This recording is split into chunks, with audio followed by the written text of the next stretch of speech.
আওয়ামী লীগ সরকারের সাবেক দুই মন্ত্রী আমির হোসেন আমু ও কামরুল ইসলামকে জুলাই-আগস্টের গণহত্যার অভিযোগে গ্রেফতার দেখিয়ে কারাগারে পাঠিয়েছেন আন্তর্জাতিক অপরাধ ট্রাইব্যুনাল। আগামী 17 ডিসেম্বর দুজনকে আবারও হাজির করার নির্দেশ দিয়েছেন আদালত। বিস্তারিত জানাচ্ছেন জাবেদ আক্তার। জুলাই-আগস্টের গণহত্যা ও মানবতাবিরোধী অপরাধের বিচার প্রক্রিয়া শুরুর দিন গত 17 অক্টোবর পুনর্গঠিত আন্তর্জাতিক অপরাধ ট্রাইব্যুনাল সাবেক প্রধানমন্ত্রী শেখ হাসিনা সহ 46 জনের বিরুদ্ধে গ্রেপ্তারি পরোয়ানা জারি করেন। এর মধ্যে আওয়ামী লীগ নেতা আমির হোসেন আমু এবং কামরুল ইসলামের নামও ছিল।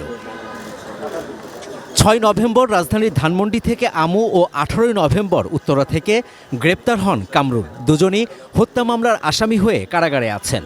ট্রাইব্যুনালের নির্দেশে বুধবার আমির হোসেন আমু ও কামরুল ইসলামকে আদালতে হাজির করা হয়।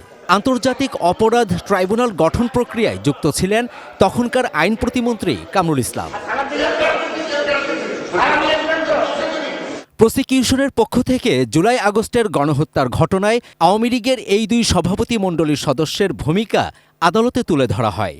আমাদের আবেদন মঞ্জুর করে তাদেরকে ট্রাইব্যুনালের মামলায় গ্রেফতার দেখিয়েছেন এবং কারাগারে প্রেরণের নির্দেশ দিয়েছেন। 19 জুলাই তখন 14 দলের একটি বৈঠক সংগঠিত হয়। গণভবনে এই বৈঠকে কারফিউ জারির সিদ্ধান্ত হয় এবং কারফিউয়ে দেখা মাত্র গুলির সিদ্ধান্ত হয়। যারা সিদ্ধান্ত দিয়েছেন এই দুজন আসামি তাদের অন্যতম ব্যক্তি ছিলেন। তারা এই দায় এড়াতে পারেন না।